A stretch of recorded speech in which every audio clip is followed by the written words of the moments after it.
Hello and welcome back to Real Analysis.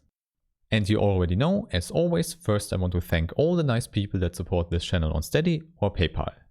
Now in today's part 45, we will talk about a very famous theorem, namely Taylor's theorem.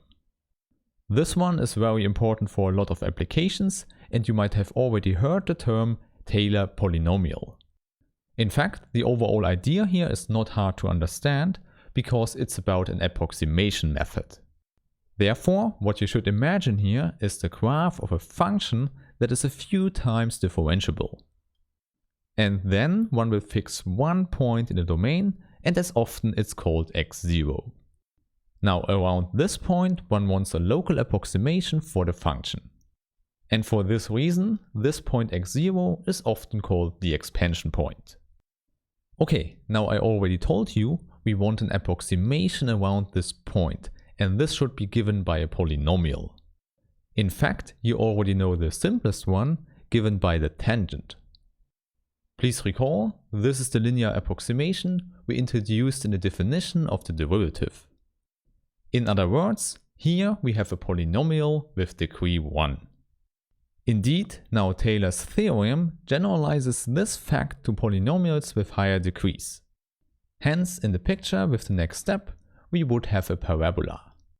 And in the same way as the tangent was the best linear approximation, this parabola should be the best quadratic approximation. Now, what this exactly means, we have to describe with a formula. Therefore, let's first recall the best linear approximation we defined with the derivative. In order to do this, we will introduce a new variable we call h, which should be a small number we add to x0. In this sense, the point x0 plus h will be our point x. Indeed, often this h makes the whole formulation a little bit simpler. Now what we find by the definition of the derivative is that f of x0 plus h is given by f of x0 plus f prime of x0 times h plus a remainder term r of h times h. Now here, when you compare it to our original definition of the derivative, you see that h now plays the role of x minus x0. Hence in this formulation, the linear term here is easy to recognize. Okay, now one important property missing here is that r of h goes to 0 when h goes to 0. In fact, this is the property that makes the tangent the best linear approximation. Okay, now maybe not so surprising, in a similar way we can write down a quadratic approximation. Of course, the linear term here should not change, but now we want to add a term with h squared. And as we will see soon, the best quadratic approximation is then given with 1/2 times f prime prime of x0 times h squared. And in a similar way as before, we have a remainder term, which is not the same, but we still call it r. But now we have it here with h squared. Moreover, please don't forget that speaking of an approximation, this still means that this function r goes to 0 when h goes to 0. Okay, and now it might not surprise you that we can generalize this approximation to polynomials with higher degree when we have enough derivatives. And exactly this idea leads to Taylor's theorem. Therefore, let's formulate it. So the only thing we need is a function defined on an interval I. Hence, let's call it f as before. Now we already know we need enough derivatives, therefore let's assume that the function f is n plus 1 times differentiable. The reason why this plus 1 is helpful you will see in a minute. Okay, and as before, we also fix an expansion point x0. Now the claim here is that for any number h, we have such an approximation formula. Namely, this means that we take any h from the real number line such that x0 plus h still lies in I. This is important because only then we can put this number into the function f. Hence in this case, f of x0 plus h is given as a whole sum of all the derivatives of the function f at the point x0. So please keep in mind, this is a real number and we divide it by k factorial. Okay, so here you should see we start with k is equal to 0, which is just a function f at the point x0. And then we go through all the derivatives until we reach the nth one. Also, you should note that we don't see the k factorial at the first two terms here. Because for k is equal to 0 and k is equal to 1, we just get the factor 1. However, at k is equal to 2, we see 1/2. And this means the next factor will be 1/6. Okay, now you might ask how this factor comes in, and I can tell you we will see it in the proof soon. However, more importantly here, I should tell you that we also have our variable h in, namely with h to the power k.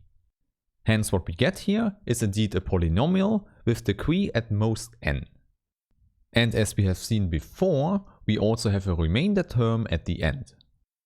And this one I just want to denote with a capital R. And in addition, it gets an index n. Of course, the whole remainder term also depends on x0, but for us, mainly the functional relation to h is important. Therefore you see, we often just say Rn of h for the whole remainder term. However, the more important part is the front part, so the whole polynomial. In fact, this one is called the Taylor polynomial, or more concretely, the nth order Taylor polynomial. Okay, now the whole claim here is not finished yet, because, of course as before, we can say something about the remainder term here. Indeed, the remainder term gets better when we have one derivative more than we need for the Taylor polynomial. From this it follows that we find an intermediate point we call xi. This is a lowercase Greek letter, also often called xi.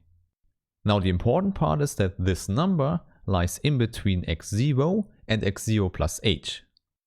This means that if we want to write this as an interval, we have to distinguish two cases. It just depends which of the two numbers here is bigger than the other one. So we don't know the exact value of the number xi here, but we know the range of it. However, often this is enough for an estimate of the remainder term Rn of h. And in fact, the formula for the remainder term is so easy to remember because it looks exactly like the last term in the Taylor polynomial. More concretely, the number of the derivative is n plus 1 and we divide by n plus 1 factorial. In addition, at the end we have h to the power n plus 1. However, we find the difference, and this is the only one. We don't evaluate the function at the point x0, but now at the point xi. Okay, there we have it. This whole thing is the famous Taylor formula, which holds for every function f, which is often enough differentiable. And maybe I should tell you, sometimes you also see it in a different form. This happens when one is interested in the Taylor polynomial, but not in the explicit calculation for the remainder term. Then one just writes plus big O of h to the power n plus 1. It just reminds us that here in the remainder term, h occurs with the power n plus 1. But we don't care how big the constant here is. Now, this curved O here is what we call a Landau symbol. And at the moment we just use it as a shortcut for the whole remainder term here. However, later I will tell you a little bit more about this symbol and related ones. Okay, now for the end of the theorem, let me show you once again another formulation for this formula here. This happens if you don't want to use the variable h, but rather just the point x in the interval I.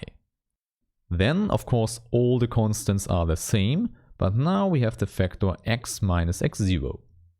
And obviously, we also need the power k here. So now you see, there's no difference at all, it just depends which variables you want to use in your problem. However, here please note, both things, either with variable h or with variable x, are called the nth order Taylor polynomial.